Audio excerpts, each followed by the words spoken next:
Have you ever found yourself agreeing to something you didn't want to, simply because you couldn't muster the courage to say no? You are not alone. In today's world, we often find ourselves overcommitted, overwhelmed, and overworked, simply because we haven't mastered the art of saying no. Welcome to this video. I'm here to tell you that it's okay to say no. It's not just a word, it's a crucial tool for maintaining balance, setting boundaries, and leading a fulfilling life.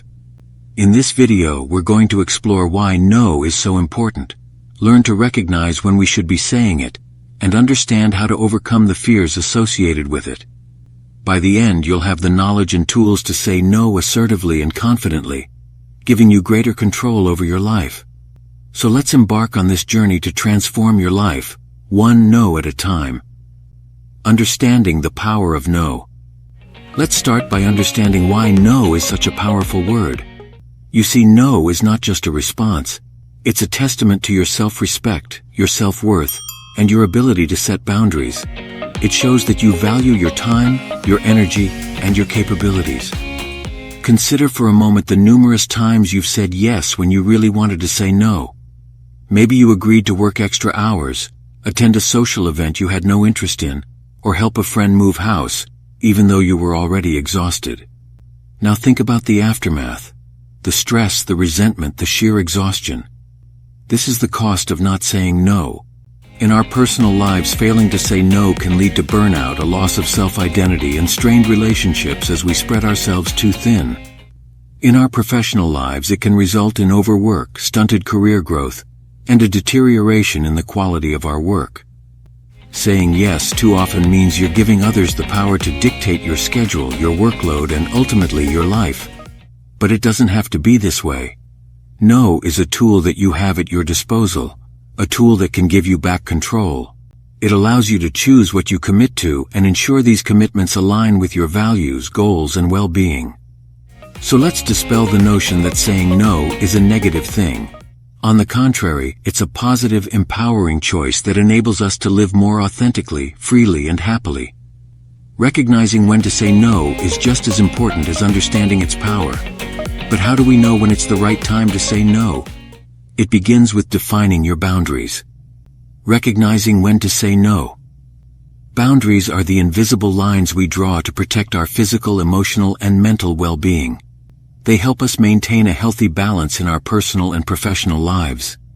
Your boundaries might be about not working late hours, preserving time for self-care, or not accepting behaviors that disrespect or diminish you.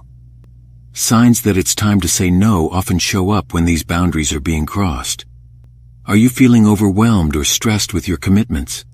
Is there discomfort or dread when you think about the task you've been asked to do? Are your personal values being compromised? These feelings are red flags indicating that it might be time to assert yourself. Self-reflection is a critical tool in this process. Regularly check in with yourself, assess your feelings and your energy levels.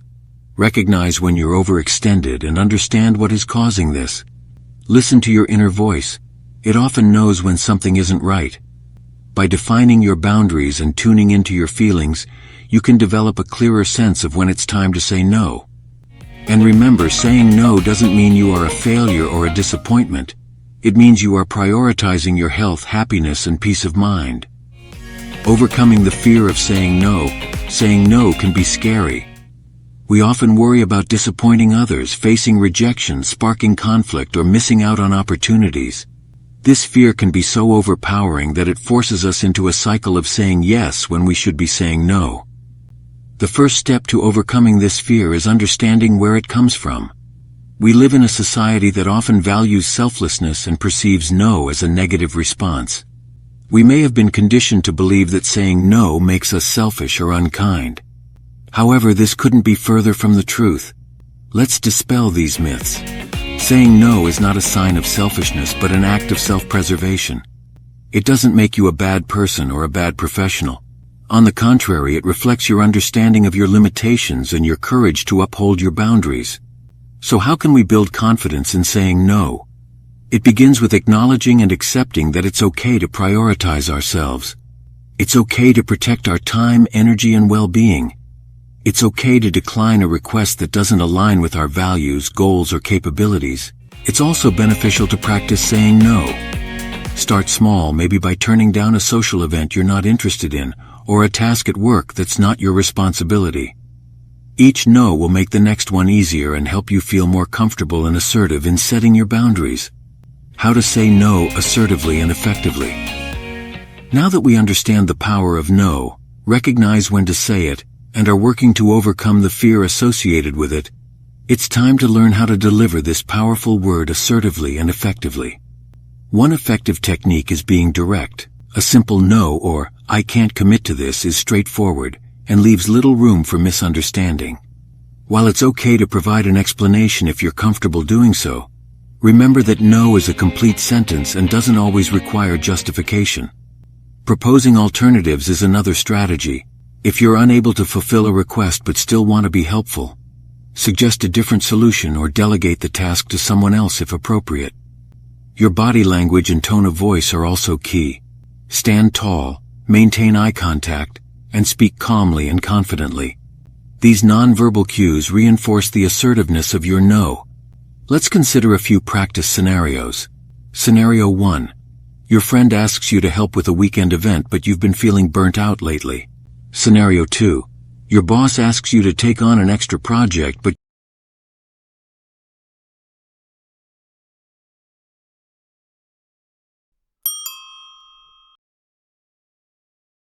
toolkit, empowering you to reclaim your time, your energy, and your life. The takeaway. We've come a long way in our understanding of the word no today. We've explored its power, learned to identify when to say it, and discovered techniques for overcoming fears associated with it. We've also practiced how to say no assertively and effectively. Remember, saying no isn't about being difficult or unkind. It's about honoring your boundaries, respecting your time and energy, and standing up for your well-being. And yes, it might be tough at first, but the more you practice, the easier it will become. So take this knowledge and start using no as a tool to reclaim your life. Begin to choose your commitments wisely, align your actions with your values, and create a life that truly reflects who you are. Remember, you have the power to shape your life. Don't be afraid to use it. Thank you for joining me in this journey to empower ourselves. Until next time, stay strong, stay assertive, and remember, it's okay to say no.